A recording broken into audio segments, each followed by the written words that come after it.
যখন জুলাই গণঅভ্যুত্থান ঘটলো তখন এই সরকারের বিভিন্ন পর্যায়ের নেতাকর্মীরা বলল যে বাবা তোমরা আমাদেরকে উদ্ধার করেছো, তোমরা না থাকলে আমরা জীবনে কোনোদিন আলোর মুখ দেখতাম না। তো আলোর মুখ দেখার পরে এই বাবাদেরকে আপনারা কিভাবে ভুলে গেলেন? জুলাই জাদুঘর এইটা 5ই আগস্ট খুলে দেওয়ার ব্যাপারে এই পরামর্শ তারেক রহমান বা বিএনপি সরকারকে কে দিচ্ছে আমরা একটু জানতে চাই। মানে জুলাইয়ের ঢল কি আপনার আগস্টে নামানো সম্ভব? আপনি কি চাইলেই পারবেন যে ওকে ঠিক আছে ডিসেম্বর মাসটা একটু সমস্যা আছে, রাজনৈতিক টানাপোড়েন চলতেছে, তাইলে বিজয় উদযাপনটা আমরা জানুয়ারিতে করি, কিংবা ফেব্রুয়ারি মাসের ভাষা আন্দোলন কেন্দ্রিক যে আমাদের প্রোগ্রামগুলো থাকে, ফেব্রুয়ারিতে তো রাষ্ট্র টালমাটাল অবস্থা, তাইলে এক কাজ করি আমরা মার্চে এই প্রোগ্রামটা গিয়ে করি। আমরা কি এগুলো করি? আমরা তো এগুলো করি না। যখন বাংলাদেশের সকল জনগণের জুলাই জাদুঘরে ঢল নাম্বার কথা ছিল, সেই জুলাই জাদুঘর যেই দিন ওপেন হচ্ছে জুলাইয়ের একদম শেষ দিনে আজান দিচ্ছে, কেউ একটু কাইন্ডলি উত্তর দিয়ে দিয়েন। তো এইটা আসলে আমাদের জন্য একটা সামগ্রিক ব্যর্থতা যে আমরা 2 বছরের মধ্যে জুলাই জাদুঘর ওপেন করতে পারি নাই। আর একটা বিষয় কেউ হয়তো বলছেন না যে জুলাইয়ে যে শহীদের সংখ্যা, জুলাইয়ের শহীদের যে প্রকৃত সংখ্যা এখন পর্যন্ত সেটা নিশ্চিত করা যায় না। সরকার একটা বলছে, বিভিন্ন সংগঠন একটা বলছে, জাতিসংঘ একটা বলছে।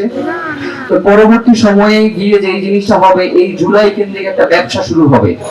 মুক্তিযুদ্ধকে যেভাবে চেতনার নাম দিয়ে মানুষের কাছে একটা বিরক্তির কারণ হিসেবে দাঁড় করিয়েছে, মানুষ মুক্তিযুদ্ধের নাম শুনলে যেভাবে মনে করে যে কোনো একটা ব্যবসা নিয়ে হাজির হয়েছে, বা আওয়ামী লীগ এই মুক্তিযুদ্ধের নাম দিয়ে যেভাবে এই দেশে তার স্বৈরাচারী শাসন কায়েম করেছে, পরবর্তী সময়ে জুলাইয়ের ক্ষেত্রে যদি আমরা সঠিকভাবে এই সংখ্যাগুলো নিরূপণ করতে না পারি, জুলাইয়ের ব্যাপারে যদি আমরা এখনো সিরিয়াস না হতে পারি, পরবর্তী সময়ে এই জুলাই নিয়েও যে মুক্তিযুদ্ধের মতো করে ঘটনা ঘটবে না সেটা আমরা নিশ্চিত না।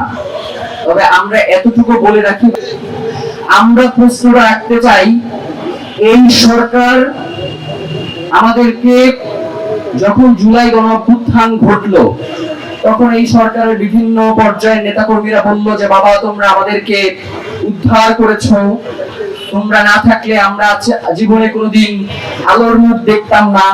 তো আলোর মুখ দেখার পরে এই বাবাদেরকে আপনারা কিভাবে ভুলে গেলেন? এই শহীদের রক্তকে আপনারা কিভাবে ভুলে গেলেন? একটা জিনিস মনে রাখেন, জুলাইয়ে যারা রক্ত দিছে, এক চোখ চলে গেছে, আরেক চোখ দিয়ে তাকায় বলছে ইনকিলাব জিন্দাবাদ, এই জমিনকে আমরা ভারতীয় আধিপত্যবাদের কাছে ছেড়ে দিব না। এই জমিনকে নিয়ে যারাই বিভিন্ন ধরনের ষড়যন্ত্র করবে তাদেরকে দিল্লির পথ ধরতে হবে, এর বাইরে আর কোনো তার পথ নাই। আমরা সরকারকে আহ্বান জানাতে চাই, আপনি অতি দ্রুত গণভোটের রায় বাস্তবায়ন করুন। আপনি অতি দ্রুত সংবিধান যে সংস্কারের কথা বলা হচ্ছে সেটাকে সংস্কার করুন, এবং যে সকল সংস্কারগুলোর কথা